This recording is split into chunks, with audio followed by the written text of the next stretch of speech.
Welcome back to Profiteers versus the People, where we fact check the people who said they saved the world all on their own and got rich doing it. For those joining us for the first time, welcome. We're happy you're here. We take people like George Soros, our subject for today's episode, and the series we're rounding out right now, and we put them through our PR torture test, and then on crutches, our PR torture test acronym. C stands for consumer harm. R stands for rich parents. U for union suppression and employee abuse. T for tax evasion, often disguised as charity. The second C is for child labor allegations. H for harassment allegations. E for egregious behavior after hours. And S for slap suits and journalist suppression. I'm Money Mike. And I'm Rad Bill. And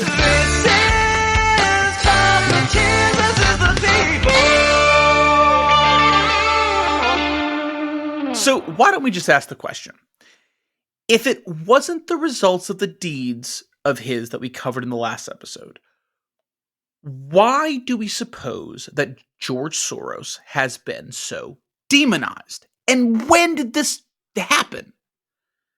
Yeah, part of why I think it happened, and this is real, is that his name is a palindrome. Like, undeniably evil-sounding literary device, even with innocuous words. Like, race car is my favorite one, but if you remove the meaning from it, and then say it to yourself a few times, it feels a little ominous. That's fair. I think it also might have to do, with just blatant anti-Semitism, but we'll shortlist that. We'll shortlist that under the palindrome thing. I'm going to make a point here of singling out the reputation he earned for being a veiled force of evil in Central Europe in the early 90s. Because A, I think it's fascinating. And B, because I don't think there's as much connective tissue as one might think between his earning his reputation here in the United States and his earning a similar reputation elsewhere. Chapter 7. George Soros is an evil force in Eastern Europe. Yeah, as we mentioned in the last episode, George Soros' efforts around the late 80s and early 90s felt like he was going out thrifting for authoritarian governments to overthrow, which drew his attention, unsurprisingly, to those Soviet satellite nations, one of which was his very own country of origin, Hungary. Now, the occupation of your nation by a big scary empire like the Soviet Union can be pretty all-consuming. And when everyone knows what they don't want, it's pretty easy to form alliances and create a movement. In instances like this, nationalists and liberals join hands pretty damn quick because their interests, for that brief moment, align. One sect fights for the freedom to build a great, unimpeded, and pure nation, which is currently being overrun by outside forces. The other fights for the freedom to act on their own interests and to have a say in the direction their country takes by and large. When it's in contention, both of those groups, as far from each other as they may seem, focus on that first part, fighting for freedom. And in these moments of unified resistance, people like George Soros, the self-proclaimed global citizen, meet and fall in love with people like Viktor Orban, the fiery young anti-Semite, and do things like send them to Oxford, where they can do things like build the foundation necessary for a prosperous political career. After the empire's fall, though, people can begin to pursue what they do want. And this is where members of the resistance begin to recognize their brothers in arms for what they really are.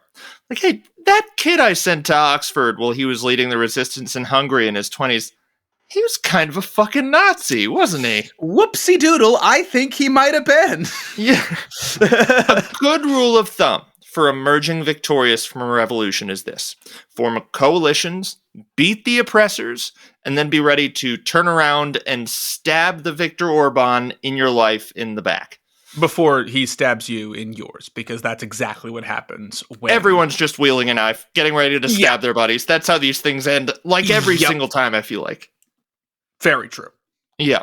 This is another pretty considerable problem with this kind of money going to one person. I'll say, is that it's much easier to trick and betray one guy than it is to trick and betray a committee of people or a city, which might ordinarily have the kind of money that George Soros has for himself. Anyways, when the Soviet Union fell, George began focusing on helping Hungary, Czechoslovakia, and other newly freed nations find liberal values in all that rubble. He was concerned that if the former Soviet nations were left to their own devices, they would instead find authoritarianism, so a goal came into focus: make waves with big donations, and soon other philanthropists will follow. This didn't work, and George was sad. Exasperating this defeat was the contrasting vision that the Soros-funded Viktor Orban and folks like him had for the region. Once the dust settled, their differences were impossible to ignore. The two factions diverged and began building towards their opposing visions, one seeking to prevent the rise of right-wing factions and promote liberal, globalist, open society values, as the other sought to all but eliminate outside influence, not just from Soviet or communist forces, but also from Western liberal ones. As is always the case, Jews were indeed singled out, and Soros was said to be a ringleader of sorts. Accordingly, as George sought to establish his Central European University in the early 90s, a low anti-Semitic rumble turned into a roar. It was planned that Prague would be the home base for the university, but right-wing politicians led by Václav Klaus came to power in the region and rescinded CEU's lease on the trade union building, which was set to be the university's main campus there. What would have been a secondary campus in Budapest became the college's base of operations, and going forwards, Soros would be demonized in the region. So, how do we think this is similar, and how do we think it's different from his role as a demon in the US? Well, the similarities are there. There's an undercurrent of right-wing anti-Semitism, and George is getting villainized because he represents a threat to nationalist ambitions. That tracks. Yeah, bad guys need bad guys. They need people to fight, or they have nothing, because they're not pro anything, they're just anti-everything. Yeah, straight up. And I think Soros marks a particularly interesting target, in part because of his Jewish heritage, in part, and this is going to sound crass, but an awful lot of moneyed men spend an awful lot of money on their appearance, and George Soros does not appear to be one of them. Just a passive observation. But. Yeah. I could see that having some influence for sure. Yeah, I'm partially convinced that one of the reasons that conspiracy theorists haven't sounded the alarm on Elon Musk is because they think he's got a nice smile. I wouldn't put it saying past them. Anything positive about Elon Musk's appearance makes my skin crawl. Yeah, we should probably edit out what I just said. Yeah, saying anything nice about Elon Musk actually makes my skin crawl. I still think about the fact that in our episode on Elon Musk, you said that he looked like a dead, bloated body in a river, and I haven't stopped thinking about that at least once a week since you said it. I think it was so profoundly accurate and so funny that I could not get enough. Well, right on. But the difference is, beyond the fact that these two instances of him being vilified are literally separate instances, are pretty critical. Number one, to Eastern Europe, he's an outsider, and he's trying to build something that will perceptively increase the influence of yet another superpower, the US. And I'm sure plenty of people in these countries are tired of being influenced. Yeah, which is interesting because he's from Eastern Europe. He's from Hungary, but to Radbill's point, I don't think that he's perceived as a local. He's really kind of perceived as that global citizen that he proclaims himself to be. Yeah, it makes him an easy target for sure. Yeah. Number two, the status quo isn't really the enemy in Hungary or Czechoslovakia around this time. Here, he is being a philanthropist through and through, for better and for worse.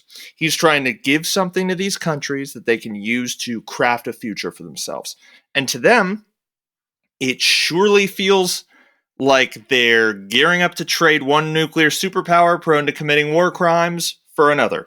Russian communism for foreign cosmopolitanism, as they very anti-Semitically called it. In the US, he isn't weighing in on the direction being chosen. He's weighing in on the direction being changed. He's campaigning for things against existing power structures, and whether or not those things are good, this has an undeniable backseat driver aesthetic. And where folks in Eastern Europe were more or less sick of compromising with a force that feels like the CIA, it is almost completely alien to American conservatives. To the more radical among their ranks, the notion of a powerful Jewish figure anonymously advocating for change to the American status quo was maddening, which is to say nothing about the opportunists. Yeah, and by the way, like, George is right on some of this shit. Some shit needed to change in the US. Chapter 8, I dare you to sell drugs in the United States. So when you start reading the fine print, like, philanthropy for the US by the US, it's weird. It's super weird. Yeah, a big reason for this is that most philanthropic efforts have been carried out within the system they were meant to change, which means that all these well-to-do folks are effectively bankrolling the poisonous systems they're seeking to change. In the last episode, I said that based on his life experiences, I was surprised that Soros fell into the trap of trying to change the system from within in South Africa. For the sake of clarity, my surprise was at the fact that Soros specifically spent much of his early years in breach of oppressive laws, his very lightest offense being ignoring the laws of the oppressive machine which was preying on him. His father had been there. He had been there. A Life in Full goes to great pains to tell a story where his survival of these systems informed the decisions that made him rich. I did not mean that others who have benefited from the output of oppressive systems haven't fallen into this trap, because they fall into this trap all the time. Try convincing a Hearst that a system that made them rich, that is comprised of their customers and advocates, isn't a net good and shouldn't be a trusted vehicle for making the world a better place. Yeah, good luck with that. They get pretty angry when you start saying, well, your customers and your support network are monstrous. People who have made a lot of money with those customers and that support network get pretty defensive. Yeah, they get pretty peeved. Yes, that's a good word. A very highbrow word. A few examples. In the early 20th century, the NAACP, founded with pretty damn noble intentions, had to steer funding away from efforts to stymie lynchings of Black Americans and focus instead on self-help efforts like improving access to education to accept donations by the Garland Fund. The Rockefellers sought to improve education for Southerners, both black and white, but wound up bowing to pressure, and while funding universities for whites, they only funded trade schools for black students.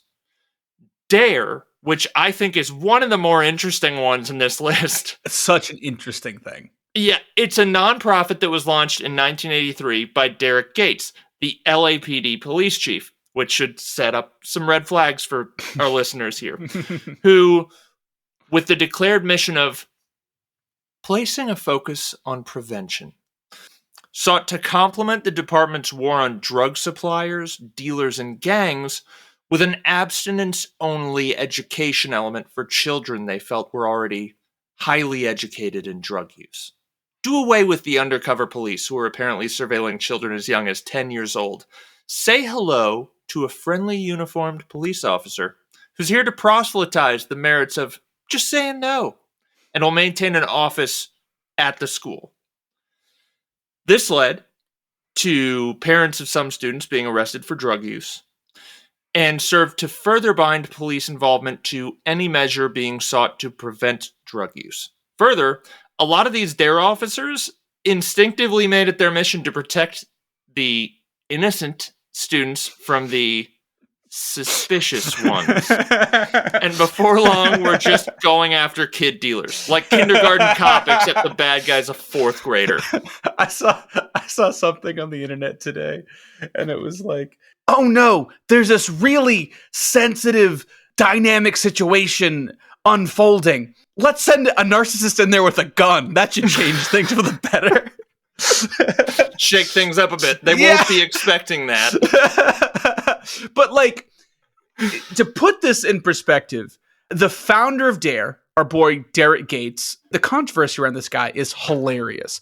But he said, I am directly quoting here, he stated that infrequent drug users, quote, ought to be taken out and shot. This is the dude who was spearheading drug prevention and education for children. That is the mindset that this came from, that drug users are worthless and should be shot.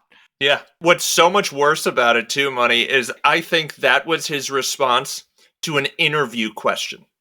He said, we have to keep these addicts away from these children or something. And someone in the room was like, well, what about the less frequent users? And he was like, kill them. I don't Fucking care. Shoot them. Yeah. What was the drug dog's name, the mascot? Oh, was it a dog? I thought it was a lion. Maybe it was a lion, but imagine that mascot just pumping rounds into some casual user.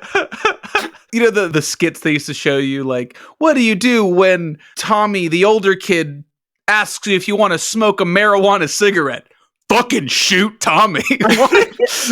Kill Tommy. Tommy's offering the joint to the drug dog. And it's like, dude, that is a cop, man. Jesus Christ, Tommy. If you're a cop, you have to tell me you're a cop. It's the law. It's entrapment otherwise. As mentioned, Soros learned a lot of these lessons before this. So his donations in the US began without the system in mind at all, instead being made unrestricted and being directed to geographical or subject matter experts. Now, I'm sure you can guess that this philanthropic philosophy attracts considerable attention, but try to guess here when the conspiracy theorists, we're going to give you a timeline of his charitable efforts here. Try and guess when the conspiracy theorists really start to latch on. Chapter 9. Hey, when do conspiracy theorists get involved?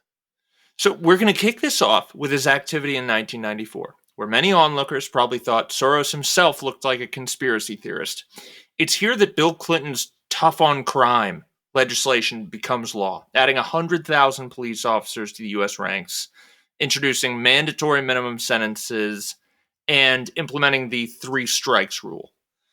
George, thinking back to his childhood and recognizing the intentions of quote-unquote war on drugs legislation, begins warning that we were headed down a dark path, where the marginalized stand to become further marginalized.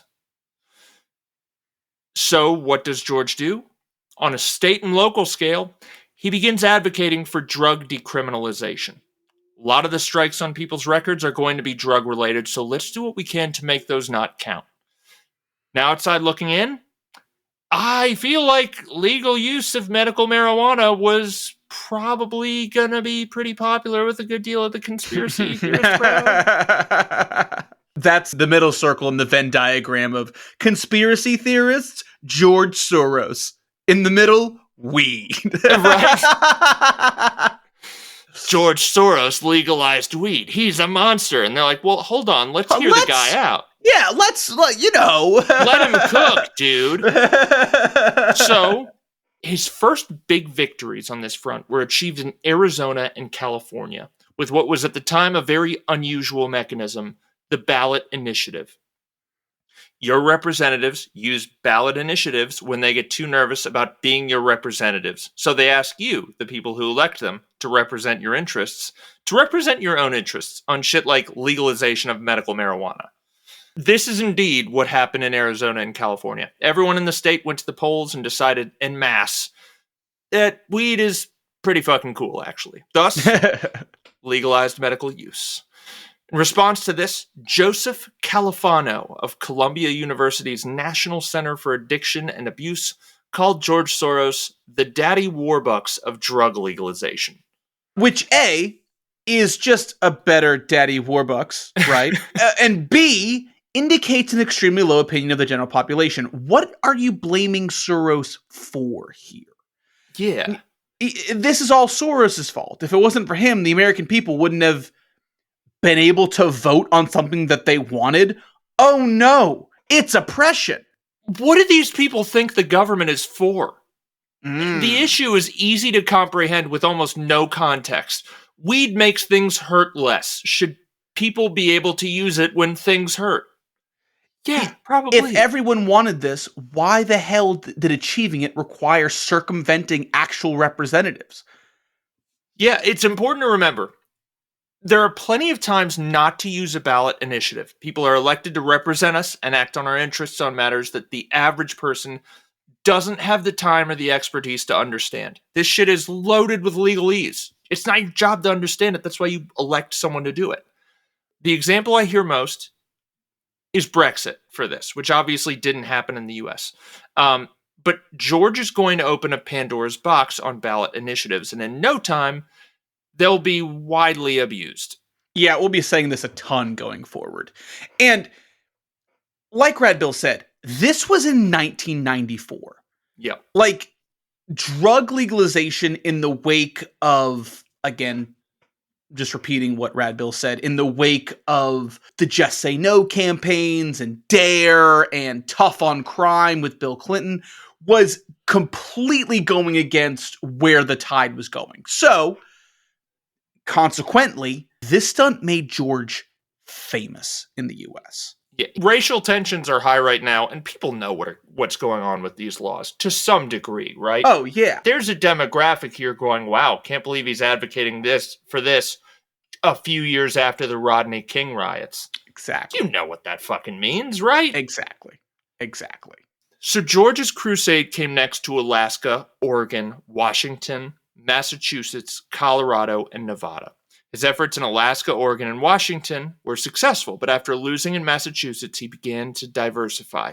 Remember, although legal weed is great, George's focus is not just on legalizing weed with these investments. It's on humanizing criminal justice, eradicating racial inequalities, and ending the war on drugs.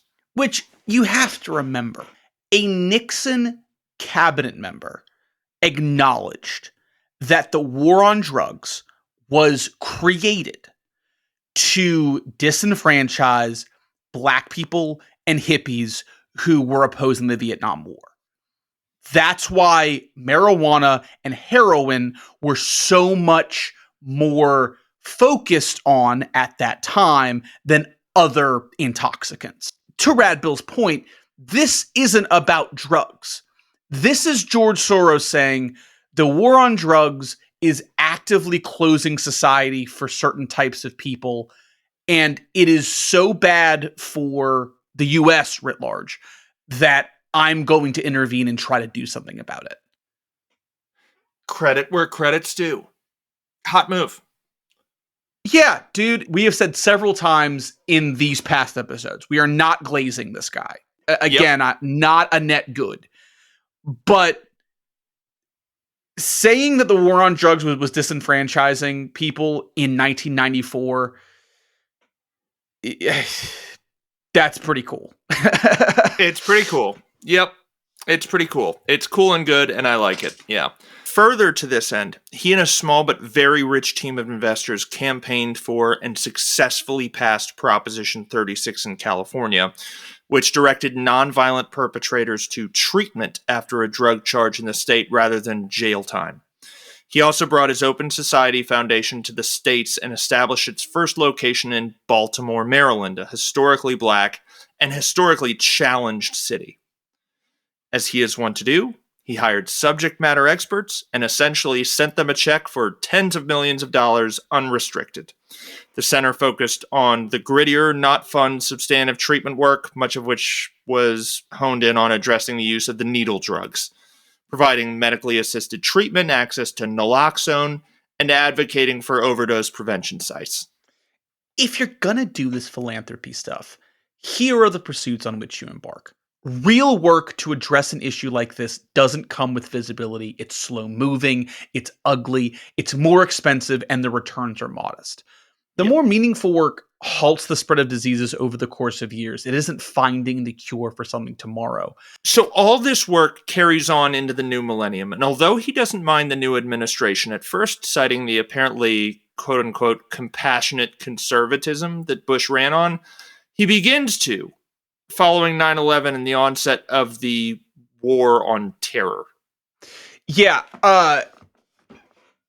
George Soros fucking hates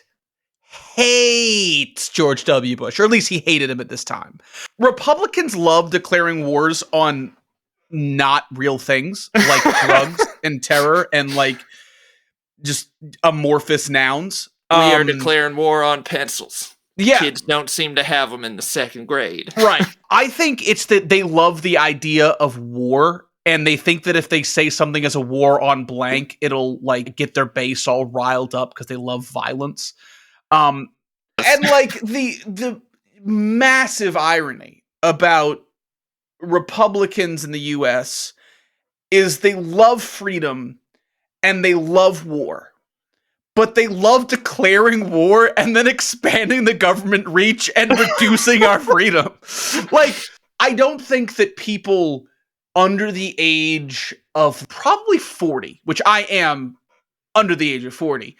I, too, am under the age of 40, yes. I don't think that we really understand what the USA Patriot Act, did. Yeah. Because we've lived in a world that the USA Patriot Act has shaped. So we don't remember the before times. But when George Bush declared a war on terror and started invading countries that didn't attack the US, boy howdy, did that government reach expand. You are not friggin' kidding. Yeah. Here's something that people don't talk about when they talk about George Soros, by the way, is how milquetoast the man's politics are. Like, by and large, we get this like hyper left-wing fucking version of George Soros. He's not a communist. In fact, he very avidly fought communism in the Soviet Union, advocating instead for liberal capitalism. George Soros is what I'll call a limousine liberal through and through. He backs Nancy Pelosi. He's against the war. Yeah, George Soros is not a radical left-wing radical. He's not really a radical. He's not. He's just the world's richest egalitarian. Are the means that he has employed to see his vision flourish always awesome? And the way that he made those means in the market have not always been awesome. But like Red Bill said, the dude's politics are, I mean, I think they're pretty center left, right? Yeah, right. His most radical stance has been don't do genocide. And hey, America, don't ignore genocide, which is a stance of his we have by and large ignored. Yeah. Aside from campaign finance reform, which George does pay a lot of attention to, he backs the McCain-Feingold Campaign Finance Reform Act, and that's aimed to stem the flow of corporate dollars into U.S. elections. His involvement with candidates doesn't start to pick up speed until he opens a Pandora's box by becoming the U.S.'s first mega donor. He was ground zero for this shit, funneling over 20 million corporate dollars into John Kerry's campaign to unseat Bush in 2004. Important note, he didn't do this shit alone, by the way. In fact, Andy Stern, head of the Service Employees International Union, matched his donation, as did Peter Lewis, the other legal weed guy, at that very same meeting. And like I said earlier, Soros fucking hates George Bush because predicating this election, like Rad Bill said, George Soros has bemoaned big money in politics. And then he sees this Kerry versus Bush election and starts throwing money into politics. More money than anyone's ever thrown into politics. Ever. Yeah. And someone asked him, hey, George, what the fuck, dude? I thought that you were totally anti this. And George Soros basically says, well, I am. But this is the most important election in history, and we have to defeat George Bush, so I will be a hypocrite to defeat George Bush. Which is, case in point, why billionaires are not our fucking friends. Because they can make these rules and then instantly fucking break them when it's no longer convenient, which is exactly what George Soros did. Yep. But, ironically, for the conspiracy nutjobs, it didn't fucking work, dog. It didn't work. So much dark money working its way through back channels. Just going right into an on-fire dumpster. Nothing happened. All that did was maybe stimulate the economy a little bit. And then, somehow, through this rigmarole. Soros is now completely entrenched in U.S. politics. Forever. It's irreversible. He's in it now, right in the middle. By the way, for those who were wondering for an answer as to where the conspiracy theorists really took hold, yeah, it was when George tried to legalize weed. That's when they got really not chill about it. But conspiracy theorists pre-Joe Rogan were not pro-weed. We have to really, understand the cultural impact that Joe Rogan had on dumb dudes. There was a time when dumb guys thought that weed was bad and drank beer and dipped. Yeah. And now they're super pro-weed. They love to give their opinions on fluoride and vaccines because they've been empowered by a very short man who, in the words of Theo Vaughn, his midsection looks like a ham that you wrapped up with cord for Thanksgiving. You know how that the ham is in the rope. Yeah. And I was like, fuck, dude. Yeah. He said that to Joe Rogan's face. And I'm not a fan of Joe Rogan or Theo Vaughn, but that's just fucking funny, dude. If someone told me I looked like a ham to my face, I would kill myself. Broken clock's right twice a day. Exactly. Also, yeah, and I feel like the other thing working in that direction towards framing conspiracy theorists as being pro-weed are the buddy comedies, the buddy weed comedies from the 90s. Because there's always that one guy in that group who's always rambling about aliens. He doesn't really exist. Yeah. I'll say. That guy's not out there. In the conspiracy theorist scene, especially today, that guy is gone. He's been converted. So, alas, George becomes a boogeyman for legal weed. And by the way, though conspiracy theorists dance around it a lot, they single out Soros almost 100% because he's Jewish. He had numerous partners in pursuing those ballot initiatives. It was a massive and concerted effort. He didn't even start the damn thing. Peter Lewis, the founder of Progressive Insurance, had been funding marijuana legalization efforts for a decade before Soros even took interest. Last podcast on the left. I love those guys. Shout out to you if you're listening. You're definitely not. But they have an excellent series on a South African cult that arose from the South African Satanic Panic, which followed the abolishment of apartheid. And they make a fascinating and apparently well-supported connection between the end of horrid racist institutions and preceding bouts of satanic panic among Christian conservatives. It's apparently a real thing. Yeah. That is super interesting because, the Satanic Panic in the U.S. was probably right around the 60s or 70s.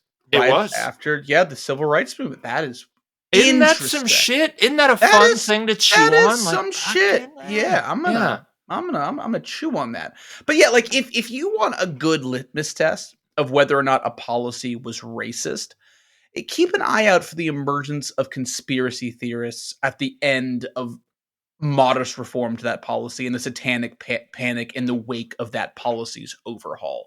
If the super right-wing conservatives are getting mad about it, and blaming the devil. And blaming the devil that it's no longer a thing, it was probably shitty legislation. Anyway, Chapter 10. The influence of George Soros in U.S. politics. So, since the 60s, since George Soros was an adult man of 30 years old, we've really not spent a lot of time talking about how 95 years old George Soros is. It just makes me appreciate how old 95 really is. Right? He was around long before colored television. It's yes. It's the time of my childhood where just the radio was in the house. Yeah, dude, he probably lost his virginity to the radio, not TV. Yeah, so since the 60s, when he was an adult man, something had been bubbling on the conservative side of the aisle, which began to accelerate with Lewis Powell's appeal, the name doesn't matter, to the Chamber of Commerce, which was this. Hey, dudes, businesses need to prioritize the promotion of capitalist values on campuses and in the media. We need to do more to appeal to the youths. So they did. They established foundations, leadership and media programs, and think tanks like the Heritage Foundation and the Federalist Society. Yeah, I look at everyone's radicalized dads and wonder how much of this was Lewis Powell and his buds, and how much of it was just fucking lead and gasoline. Yeah, because this changed shit. Yeah. For real, this wasn't just the promotion of conservative answers to the country's problems. This effort served to structure the public discourse for decades around conservative questions. Jimmy Carter won by adapting to this narrative, and Kerry fought and lost to Bush Jr. under these same terms. Look at the platform that gave Bill Clinton the White House. His campaign sought to answer questions like, what are we going to do about all this crime and all these damn drug dealers? What are you going to do about the budget and runaway social spending? These are the questions that were bankrolled into our political discourse. And as Rad Bill's alluding to, they favor a conservative answer. Yeah. You know, like what are we going to do about this runaway social spending? The question itself states that we're spending too much. When yes. That may or may not even be the case. But anyway, back to our story. George Soros just sunk a bunch of money into John Kerry and lost. Mm-hmm. So now it was time to square up against the American conservative machine. Indeed it was. He was approached by John Podesta, who had worked for the Clinton administration. His name means a lot to conspiracy theorists, and I didn't bother looking up why. So, oh, really? I'd never heard that name before in my life. I heard it a whole lot about some emails and some other shit. I'm not looking up that shit. That's a rabbit hole I'm not fucking with. Anyway, Podesta sought to build a $300 million progressive apparatus to match that of the Kochs, but Soros declined, instead choosing to partner once again with Peter Lewis and Andy Stern, the folks that he did the work on weed legalization with. Take note of whose names you see and hear when discussing these efforts and whose names you don't, and the power of the dollar to mask a person's identity. This is big. The stupidity on display by conspiracy theorists. And if you've listened this far, conspiracy theorists, we're almost done with the licks here. It's seconded in degree only by their laziness. Now we're done with the licks. You talk about a cabal and go on to describe George Soros and a bunch of hooded figures, faceless and mysterious, and you tell yourself, this is a conspiracy. And clearly the most visible member of the effort is the ringleader. Yeah, Soros never acts alone. And never. He hardly ever takes the first step. He just doesn't spend the money covering his tracks. And that's been our biggest critique of this guy, this whole podcast, is he meets someone he finds interesting and gives them a bunch of money, and then they turn out to be Viktor Orban. That's it. Yeah. If this is a cabal, he is the only person who didn't plan for facial recognition technology. Right. Yeah, I have nothing to back this up, but I think part of this is that Soros likes to keep a small staff and also couldn't adapt to the internet as fast as everyone else. Who knows? It's just a theory, but that's my working theory, is he couldn't keep up with this shit, and thus his face is everywhere. Yeah. Yeah. I think that there is a part, not with the conspiracy stuff, but George Soros has alluded to the fact that he likes to be visible if it brings awareness to a cause. Yeah. But here's the thing, dude. I think that people like George Soros are just kind of narcissistic, and they kind of like a little bit of recognition, which, dude, fine. That's not a massive character flaw or anything, but I think there's plenty of that. And to your point, I think that's just part of human nature anyways. A Yeah. true altruist, someone who saves someone from a burning car just before it explodes and then leaves without giving their name and just goes about their day. Probably around lunch, they're thinking I could have been on the news. I'd probably be a meme sensation now. And to be fair, George Soros has done a ton of not putting his name on things. Yeah. And ironically, that's also what's kind of got him branded as, the puppet master behind all these conspiracy theories. But anyway, sorry, I'm getting us off track. You're okay. So, after refusing Podesta, The trio took notice of an effort by Rob Stein, who had mapped out the network of influence built by conservative mega-donors and could say definitively that the conservative effort was stronger. Oh, it's a fucking blowout. Yeah, listen to our close. series on the fucking Cokes, dude. Like, it's bonkers. Yeah, it's like this, except we're going, and then they put that money into that, and that worked. And then they went over here and put money into that. Huge success. Yeah, and they might be doing this pretty soon, and if it works, everything is going to break. Yeah. But, it's terrifying and scary. Yeah, while meeting with them, Stein proposed creating a sort of investor/donor club for political efforts, where, as a team, they would identify opportunities to develop and fortify efforts. He made rounds across the nation, and by early 2005, he'd garnered enough interest to get started. Soros would be one of the 50 investors that met at a posh resort a few months later. And we're going to talk about this further at the end of the episode. But here you have 50 donors who have each agreed to pay $30,000 in dues annually for membership and further pledged to donate at least $200,000 each year. The first meeting, which was supposed to discuss strategy for Democrats, instead involved polling. Participants of this group, Soros included, cast votes on what efforts the Democracy Alliance would back. This should tell you a lot about how you're viewed and prioritized by the money in politics. And look at this. The conservative machine whirs along, defending and advocating for the interest of those who can afford a seat at the table, and to combat it, this is the thing they create to be the all-powerful money machine on the Democrat side of the aisle. At the end of the day, these donors are not against your voice being hampered by those of private interests. They just want to be the ones with the interests. And to get you on board, they'll throw you a bone every now and again. But what this vote means is that if an idea has any negative effect on these 50 people, it isn't presented on the campaign trail at all. Alas, here's the list of values that you can vote on. Sitting in a hybrid next to Beyonce, curated by those who stood to lose if other values were on the ballot at all. Turns out the solution to our woes is giving more of the government to rich people, who at this moment will assume control of most of the campaign dollars behind the Democratic Party as well. Campaign strategy would be discussed at the next summit, which would happen that fall. This one was all about figuring out what they wanted the Democrats to be.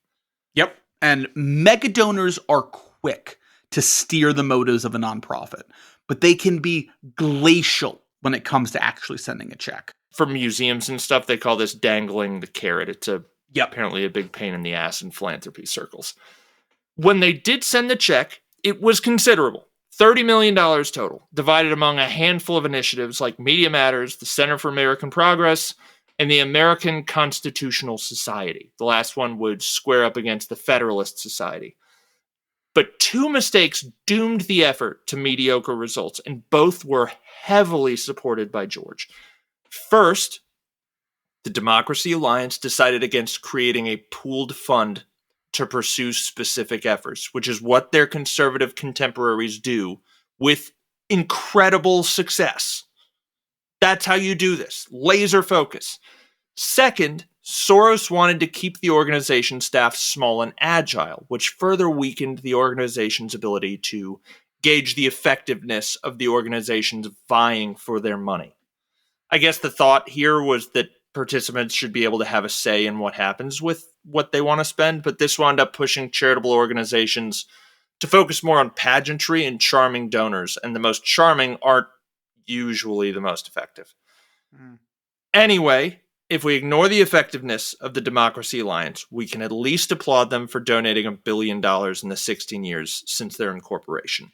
Rob Stein applauded Soros' role in being, quote, a North Star for the development of a competent progressive capacity, also saying that, quote, he gave us the gift of imagination, of hope in ourselves. And like what, is he Willy Wonka? God, dude, Democrats are the most limp-dicked motherfuckers I have ever encountered. It's unbearable. God damn it, it's so easy to be fucking rich. Jesus. Yeah, Jesus Christ. To his credit, Soros recognized Obama early on, 2003, and decided to back him as a candidate over Hillary Clinton in the 2008 primaries, despite past support of Hillary and he's carried on most of his philanthropic efforts to this day in one form or another. All things considered, that's not too bad. I think that was the right choice. Yeah. Chapter 11. More legend than legacy. Yep. I read something the other day that kind of blew my mind. Political action groups representing companies like Nestle have been lobbying against protections for maternity leave because they want you to buy more baby formula. There's some TikTok about it. We have some better sources in the down there thingy if you want to look. I had to marinate on why, instead of making me angry, it felt like this information knocked me into orbit, and I think I've got it figured out. When I hear that efforts to deny guaranteed maternity leave have been successful in both Trump and Biden's administrations, and for the last 100 years at that, I imagine companies lobbying against this because they want to operate with the lowest possible overheads and to be the biggest, most profitable thing in their industry. I imagine almost every money-making company and even some charities in concert saying, we don't want to pay someone who isn't here working. Yet here we have lobbyists allegedly doing it for Abbott and Nestle because when you're miserable, there's a better chance you might stop on your way home and pick up baby formula. You're more valuable to Nestle if you're being exploited by your employer, so they'll advocate right alongside your employer for their right to work you to the bone. Feels like the whole damn system is trying to strip us for parts. They're not against you. They just don't fucking care.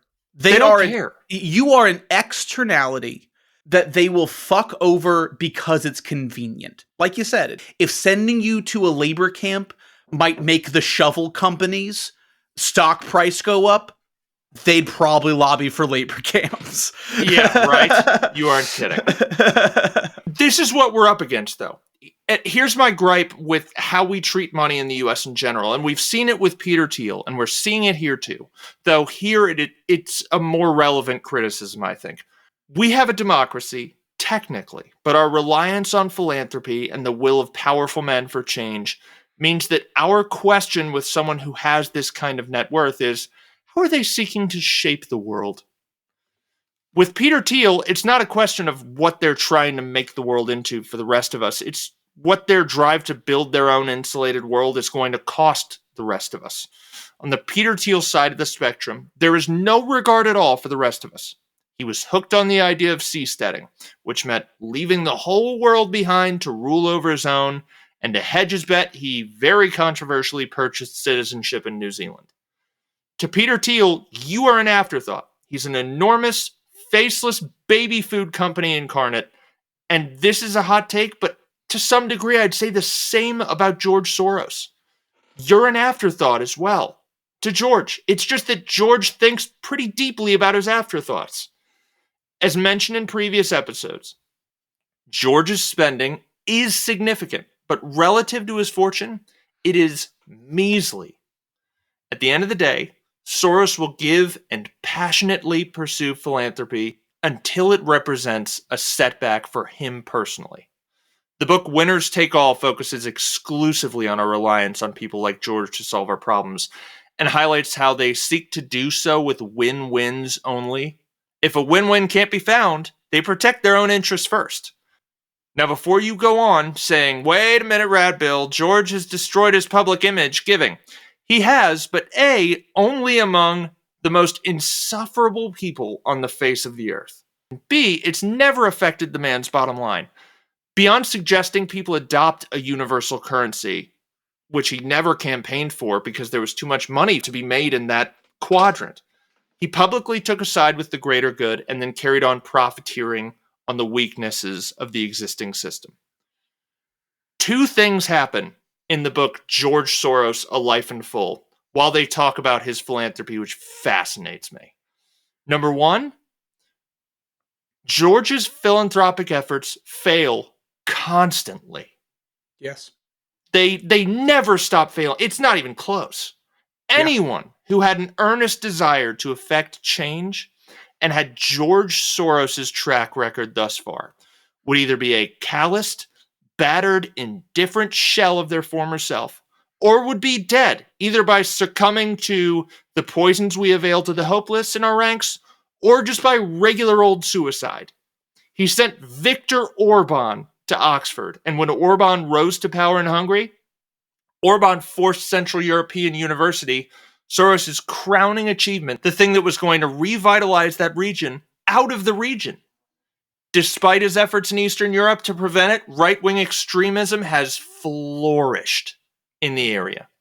Despite his efforts to promote campaign finance reform, supporting the McCain-Feingold Act, which inadvertently gave birth to super PACs in the early 2000s, Citizens United versus FEC basically legalized bribery in 2012.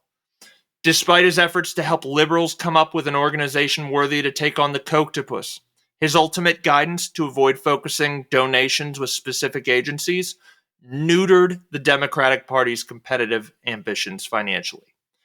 The Open Society office in Baltimore closed 2 years ago, citing nationwide consolidation efforts and not going any further. Baltimore's not that much better off than it was. Bush won, Obama won, but didn't take any political guidance from George. Trump won, and even though Biden won that second go-round, Trump came back and won again.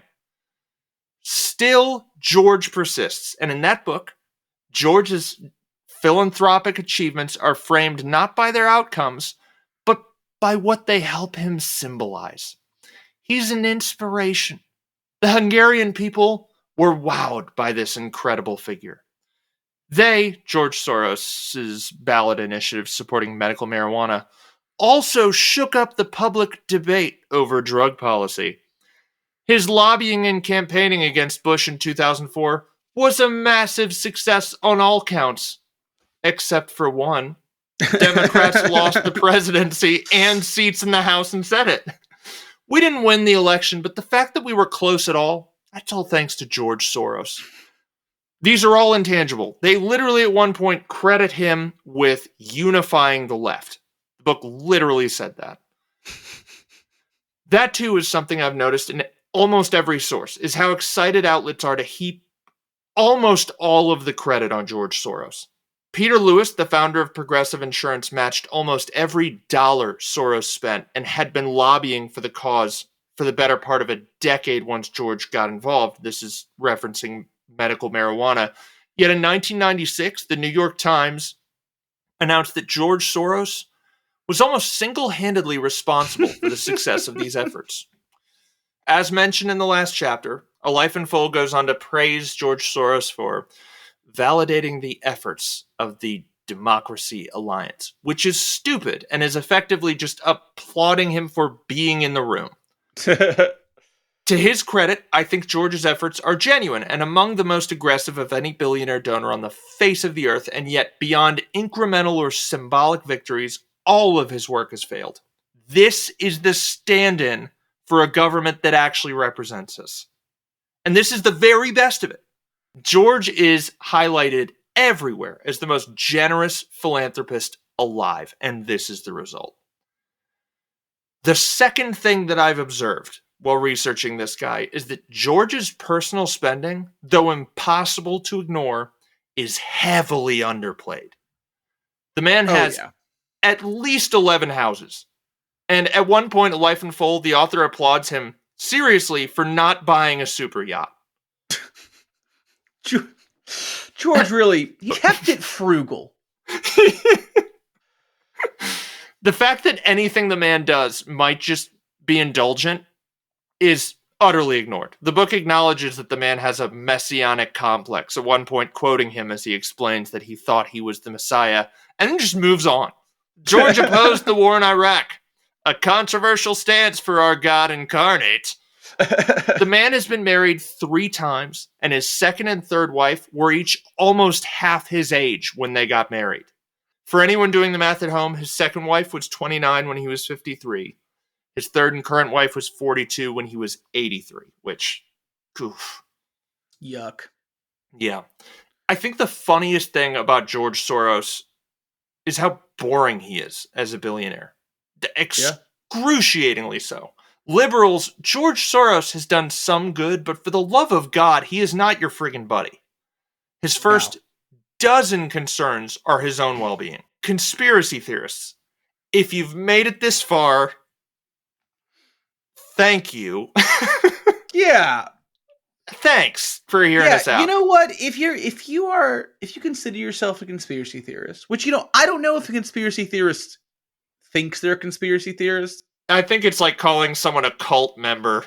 Yeah, it's like I don't know if it's a cult. yeah, exactly. If you believe in things like QAnon and you have thoughts, I would love to talk to you. Legitimately. I would love to have a conversation about all of this. And if you can convince me, we'll do an episode on it. We'll break the story wide open. Oof. Yeah, okay. Red Bill got really quiet when I said that. I was listening to one of our episodes the other day about how you kept putting little things in the script to make me incriminate myself for stealing things. And that is my retribution for every single one of those. If someone makes it to like an hour 5 of our George Soros episode where we're calling them stupid for an entire hour. Yeah. If you've made it this far, I mean, thanks for listening. This dude is not at the helm of any cabal. He and his cronies have advocated for boring, middle-of-the-road shit for 20 years. And by and large, most of his donations have been modest. A few thousand to this candidate or that, and the big money just goes to the political action committees. Think $500,000 here, $1 million there. And to those organizations, he is one of many donors. He just isn't that powerful. Yeah. Most of the dark money in politics is just being spent in broad daylight. And frustratingly, a lot of these conspiracy theorists seem totally okay with this. They just like Trump and Elon's smile, I guess. Or some shit. Yeah, let's say it's his straight teeth or something. God. And with that, it's crutches time. Yeah. Consumer harm. Those currency trades were not victimless. I actually saw something that theorized that George Soros's breaking of the Bank of Britain led to Brexit. I was like, fuck, dude. What? How do you donate your way out of that fucking hole? Jesus. You're right. Yeah. Fucking George Soros, the man who wants to open society, caused Brexit. Good going, George. Rich parents, his parents were well off. They lost it. They had it, they lost it. Yeah, I mean, he grew up during the Holocaust, man. I mean... I think he gets a break, right? Like, they're like, his parents were well-to-do before, well, the Holocaust! Union suppression and employee abuse, we couldn't find anything. Tax evasion, yeah. He was dude, like, yes. Hey, George, why did you start doing all that philanthropy? And he was like, I still want to fucking pay taxes. So that's how that started. Child labor, no. Harassment allegations, nothing that we could find. Nothing, musky or sexual that we could find. Nothing blatant. Yeah. Egregious behavior after hours. There was some domestic abuse allegations that we didn't get to. Basically, one of his girlfriends said that he tried to choke her or threw something at her. It was shitty guy on his third wife behavior. Yeah. Whenever Red Bill started talking about how Tivadar really didn't seem to mind cheating on Irsabet when George was a kid, I was like, well, that apple didn't seem like it fell very far because he seems to be a real piece of shit with women. Yeah, that tree is not on any sort of hill because the apple's right there. That tree is in Utah because that shit flat. But slap suits and journalist suppression. So nothing that we've found. Now, if you look up George Soros media ties, you get a lot, right? You get a ton. Yeah. And there's something called the Media Research Center that was cited by Fox News, and the article was very Fox News written. So here is what I will say about slap suits and journalist suppression. Does George Soros have the media ties and influence to potentially shape his image? Yes. Yeah. Probably. Big time. Probably. He's behind an organization that funds Media Matters, which tracks conservative bias in media. I mean, he is tied in. Right. That being said, if you ask someone on the street about George Soros, they're going to give you a conspiracy theory. So, like, if he is influencing the media to suppress what he's done, he's doing a really bad job. So he's doing a really shit job. I don't think he has the staff built up to really do this shit, and he's not litigious enough. Yeah, I mean, mainstream personalities are getting away with calling him all sorts of not cool stuff. To slap suits and journalist suppression, I didn't find anything, but I could see someone saying, well, hold on, he's super plugged into, media and bias and such. And I'll give you that, but I can't do the thing where because he has the ability to do something, it means that he is, because that's just conspiracy theorists. Right? Yeah, that's turning us into... We've combed through a lot of conspiracy theories at this point, and I can tell you with some confidence, from what I've seen, that makes us one of them. Yeah. But anyway, that is our series on George Soros. We hope that you loved listening to it as much as we loved recording it. Yeah, actually, this was a fun one. This was a good one. As always, we love you. Like, comment, and subscribe. All that jazz. And we'll catch you in the next one. And goodbye.